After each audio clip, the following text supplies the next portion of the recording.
are listening to On the Shoulders of Dwarves, a weekly podcast about role-playing games and role-playing gamers. On the Shoulders of Dwarves. Hello and welcome to On the Shoulders of Dwarves, a weekly podcast about role-playing games and the people who play them. My name is Eran Aviram. My name is Uri Lifshitz. Hello! And today we'll discuss props, everything around the game table that is not actually part of the game, and most of the time not part of the table as well. What is it, props, Uri? Well, let's start with a definition. For the purpose of this episode, when we say props, we mean any additional implement that you may add to your game that are not an inherent part of the game mechanic.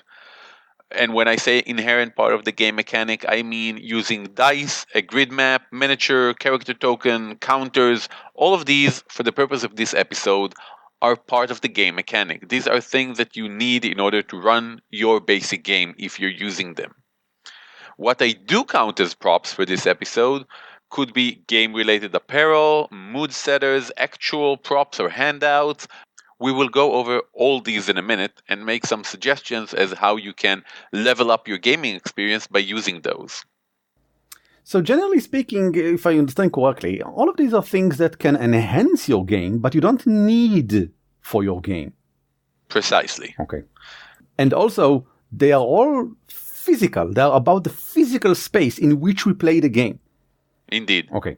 I hardly use props anymore in my games. And I used to use props all the time, and it got me thinking about why that is. And I think the answer is that I usually run my own adventures. So every prop is something I have to make by myself for this specific adventure. And that is just so time-consuming. I mean, compared to published modules where you sometimes get already some sort of player handouts, like art, all sort of art or letters or stuff that you can hand.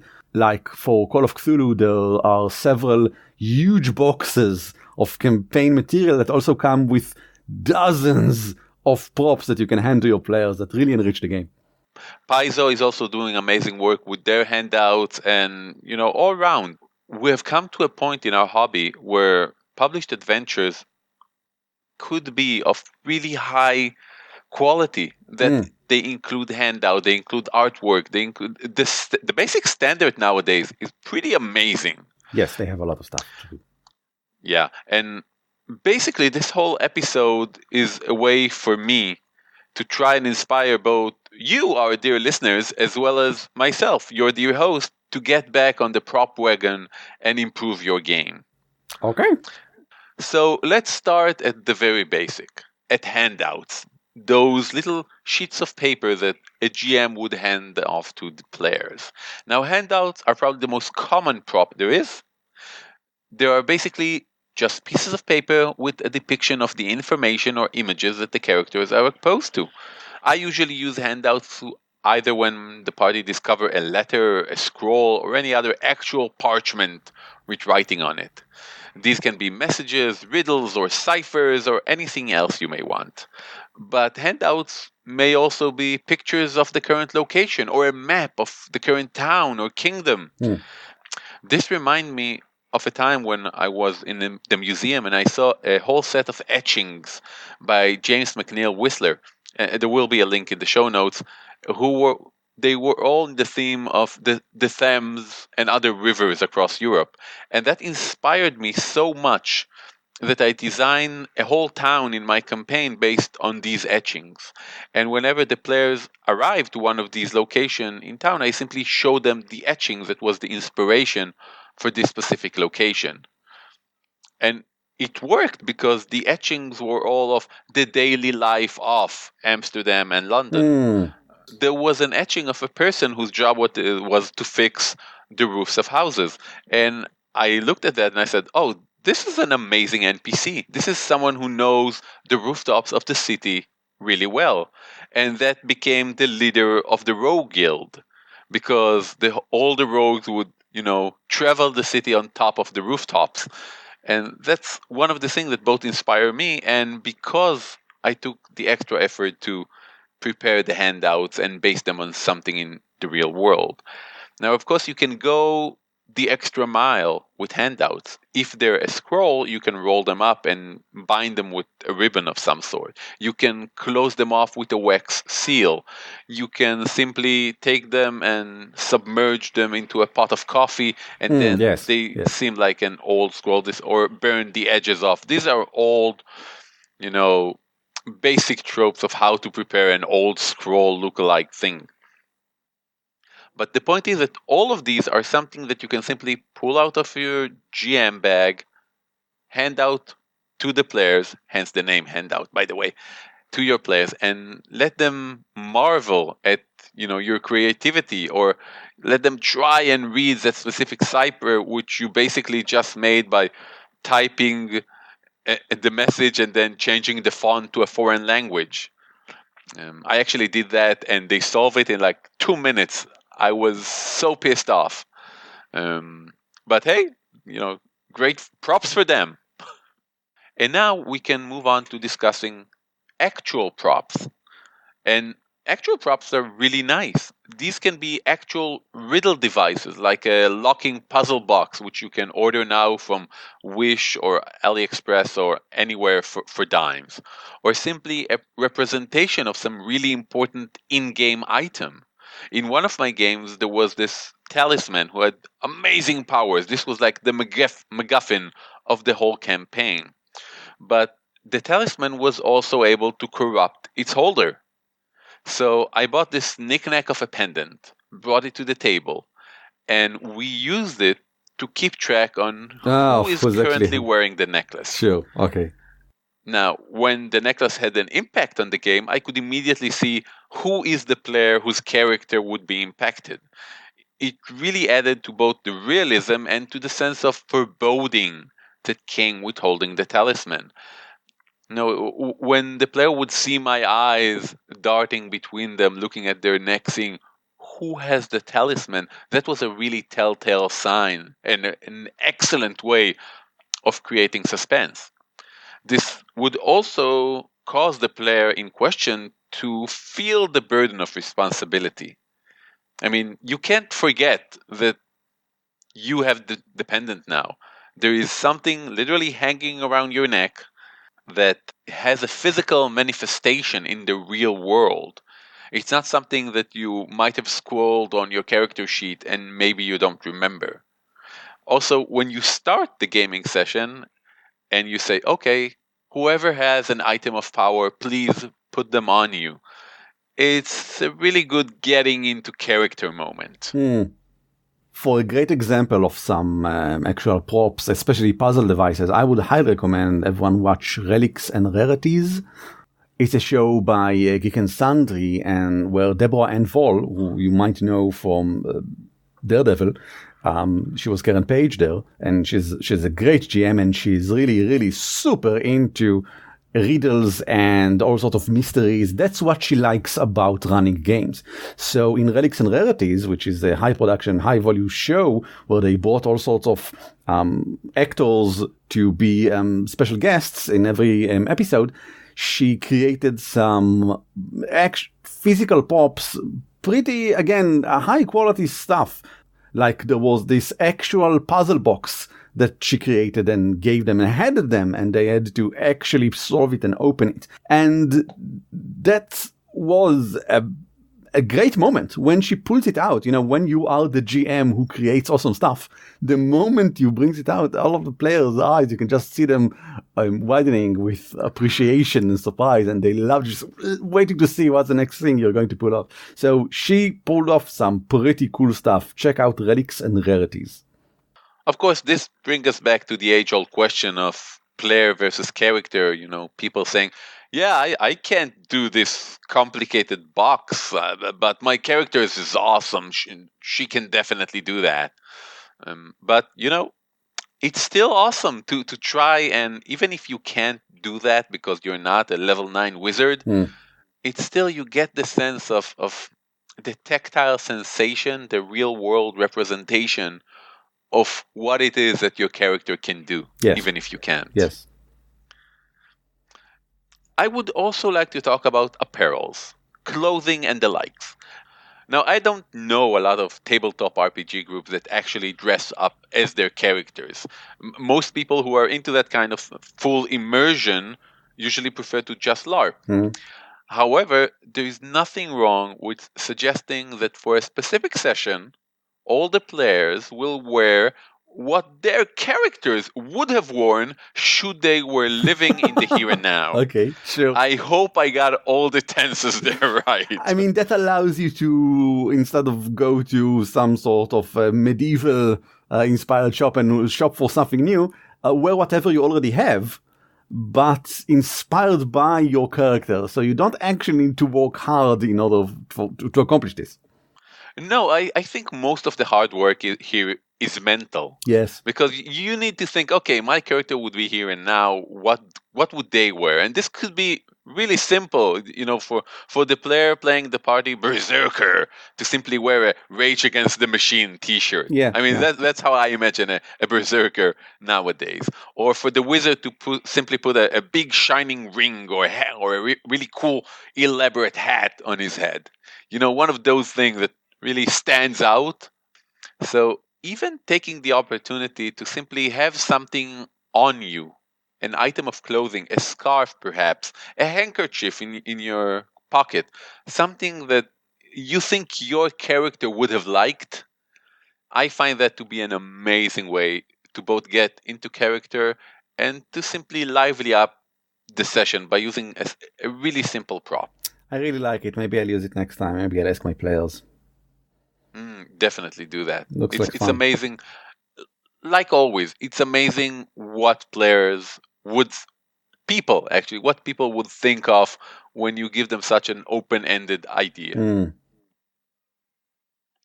And as we all know, role players are the best. The best people. Yes. The best people. Yes, of course. The next point I want to bring up is mood setters. Things that sets the mood. Now, there are plenty of mood setters that can be used to set a specific mood for a gaming session. I'm going to give a few examples, and I'm sure you can think of many, many more on your own. Number one would be the lighting.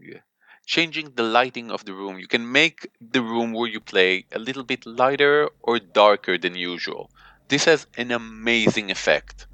The first time I tried that, I made the room a little bit darker, and everyone sat down, and one of the players immediately stood up and said, okay, I'm going to turn the light on.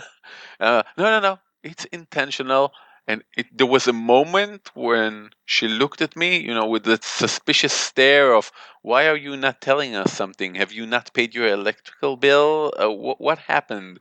And then like, oh, because we're in a dungeon. And I'm, yes, because you're in a dungeon. And that, light bulb moment is what we do this for. And you can also go as far as lighting a few candles or changing one of the light bulbs to a colored light bulb. It's amazing how much technology can help us with this. Second idea is, of course, music. Now, I personally tend not to use music in my games because I improvise a lot and I don't want to distract myself by giving me something else to keep track of. Yes. But if you do want, there are amazing solutions. We've mentioned countless times in this podcast, tabletopaudio.com, where you can simply pick a background music, press the play button, and let it play in the background. I've used it once, and it was amazing. I use something else. It's called Melodice. It's at melodice.org. It's a soundtrack, general sort of soundtrack, or various YouTube videos that together create a playlist of soundtracks for whatever. It's meant to be used in the background for board games, actually. But I used it, I searched for pirates, and I used it in the first few sessions of our pirate game, and it was great. It was a lot of fun. There is also, of course, the Sirenscape app. If you're yes. familiar with it, if you're running a Pathfinder adventure path, some of them are coming with a preset audio soundtrack for each phase and encounter in the adventure. These are amazing and have quality up the wazoo. It's amazing. You notice that I mentioned that I don't use music in my games a lot, but the reason I can say this with so much certainty is because I don't always run the game. I played with many, many game masters, and some of them used music beyond anything I could have imagined. Um, Still to this very day, there are some songs that if I would hear wherever I will be, I would freeze and take a step back and think, okay, I need to roll stealth now really high because of the emotional Pavlovian reaction that I have when my GM would play this song in specific encounters or specific situations. So music really stays with you. And since I don't do this, another suggestion would be to delegate this responsibility to a player that really like music or setting soundtrack. Yes. And you can ask them to handle the background music if that is not too distracting for them. Yes. Another great mood setter is smell. You know, there's a reason why when you're on a romantic date, you would light scented candles. And that reason is that you want to create a specific mood. And you can use that same principle in your game. Simply light up a scented candle or an incense. They're dime a dozen and they have an amazing effect, especially if used sparingly. And I want stop for a moment and focus on that word, sparingly. Pretty much all the props that we have mentioned can either be used as a one-time thing or as a marker for something. Now, a prop symbolizing a talisman is something that marks this talisman. It's a marker for this item. You can use a specific music as a marker for a specific character. This is the same music for this character. Yeah, leitmotif. Or for this. Yeah. And you can also use specific soundtrack as markers for a specific location. This is the noise of this town. This is the background noise of Riddle. But you can also use things just for one specific moment, for one specific encounter, for one specific epic culmination of your campaign. For example, if only when the characters are entering the dragon lair, you would light an incense to get that smoky, dangerous feel in the air, that would create a much greater effect than if you would use it anytime they're underground. So it's important to bear in mind to have some balance between I want to make this special and I want to make this more focus for the player, to focus their attention on this one item or one location or one encounter. And I want this to be a general tool to help me immerse my players in a specific campaign. Excellent. And I think if we're talking about immersion, my thing and my only thing that I have to add to this is food and snacks, which are, I think, probably best used to facilitate the experience of getting into a specific culture. Because food is very much related to culture. If I'm going to eat, for example, malawach, for me, that's a very Middle Eastern thing. And if I get to eat it during a session, it invites these feelings, these thoughts, maybe even the smells, by the smells of the food, of this scenery in a Mediterranean town. The problem with food is that you need to make it. You need to create it. It's not necessarily a big problem. You can also order it. I mean, there are probably places you've never ordered from in your whatever website you use to order from, because they are unusual and they have these strange cultural heritages that you just don't understand. What is Pakistani food, for example? Well, how about you order it once? Try it out and say to yourself, can this fit halflings in my world? Am I going to say that when they arrive at this and this town, where it's in the middle of a place down the mountains and there's this strange unusual forests around and the people here eat this sort of food, can I use this food for this? Because if so, then it's going to make the encounter of actually meeting these people and sitting with them and eating their food a lot more intimate and in a way memorable, because now I not only remember the description that GM gave, maybe the smells that he created, I will also remember the taste of the place I was in. And also, of course, the mere act of eating is so unusual around the table. Usually we stop to eat. Usually we don't eat during the session, I think. I mean, you snack. But if you really want to eat during a session, you probably stop and have a half an hour of actually eating and then go back.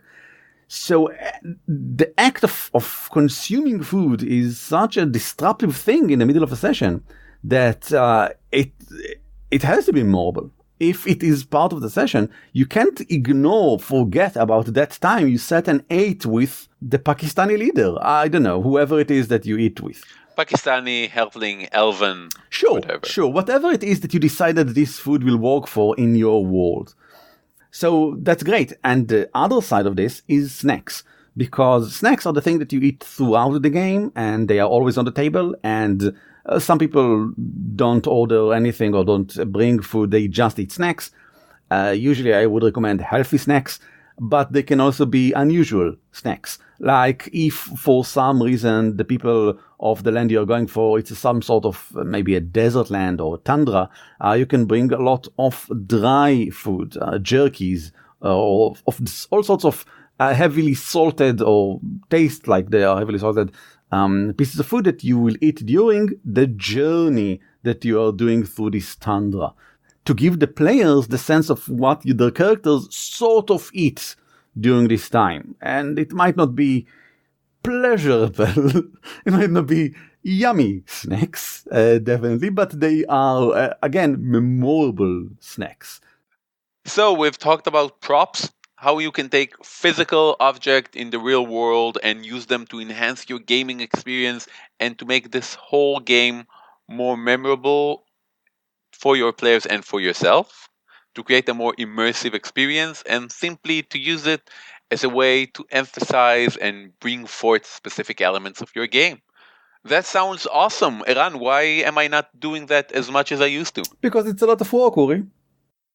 But then again, that's GMing for you. I will disagree. However, if someone in our audience is already doing some or any of the things we just discussed, I would love to hear about it. First of all, how effective was it? What did you achieve with it? And second, indeed, how much work was it? And is it something that maybe it's actually easier to do than we imagine? Contact us at show@dwarfcast.net. But now we continue to take the load off. This world is carried on the shoulders of dwarves. This is the part of the show in which we talk about role-playing games in our personal lives. Uri, what is personal about you? Well, I'm having the best time because my GM in my current Pathfinder campaign is doing a whole project of self-improving himself to take himself to the next level as a GM. I can't really tell you everything that this includes, but I'm having the best time just being a player at the table. This is, first of all, this is an amazing project in my eyes because I love the fact that people are serious enough regarding this hobby to take it to the next level, to take the time and, listen to podcasts like ourselves and to watch actual play and learn from the GM they see in actual plays and make lists of what they're doing better and what are their weak points and try to work on those. And in the last few sessions, my GM, who's amazing, by the way, he was amazing before this whole project started using a few extra methods and systems and ideas that he got from all over the place. And every session, there's a little bit of something new. And it's wonderful, both from the metagaming perspective, because I, as I'm sure our listeners already figured out, am a big fan of role-playing and everything that goes around it, beyond it, the meta of it, and the actual doing of it.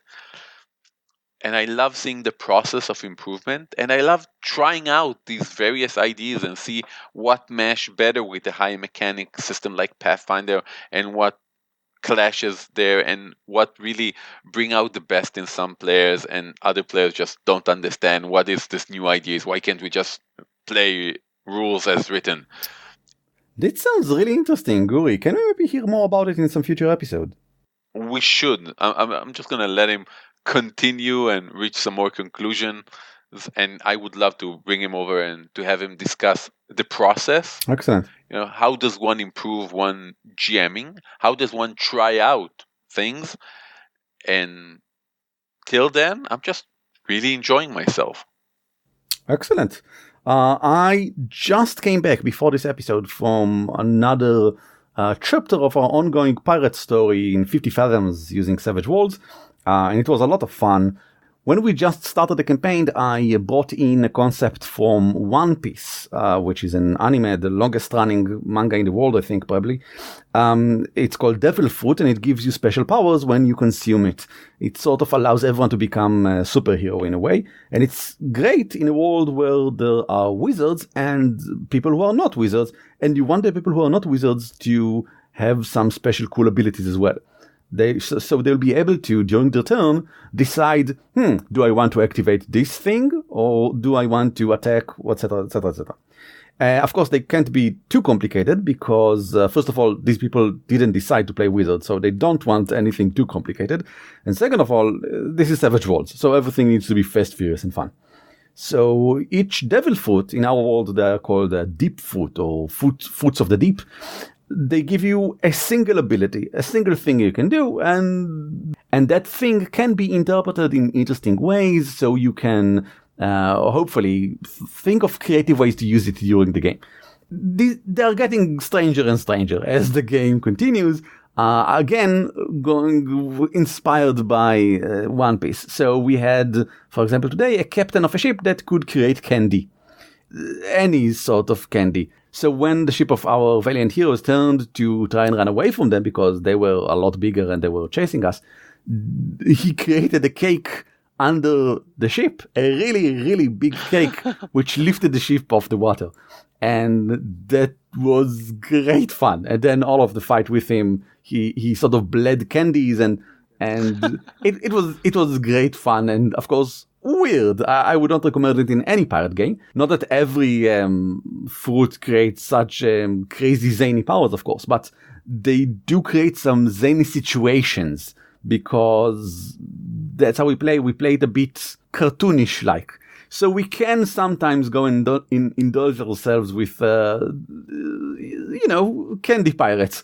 And we're approaching... That's a genre. I would watch that. We are approaching the end of the campaign anyway, so this is the time to push all of the craziest things. And I think the craziest are still to come. Yes. That was us. And if you would like to say anything, do so by emailing us at show@dwarfcast.net. Of course, you can also join our Facebook group or look for us everywhere on the internet, Twitter or Facebook at Dwarf Podcast. If you want to give us a rating of 5 stars, 5 hands up, 2 eyes looking sternfully forward, I don't know, all sorts of rating system in the world, please do so. We would highly appreciate it because it really helps other people find us. Of course, the other thing that helps other people find us is you. So if you would like to recommend us or any of our specific episodes when you are conversing with your friends about this and that, please do so. We would love it. Dwarfcast.net. That's the address that you can give them. And this is it. Uri, do you have anything else to add? Yes, I would like to add more handouts to my campaign. Love it. Later. On the Shoulders of Dwarves is shared under Creative Commons by attribution, non-commercial 4. Intro and outro are by the Cliché Duo. And you can email us at show@dwarfcast.net. On the shoulders of dwarves.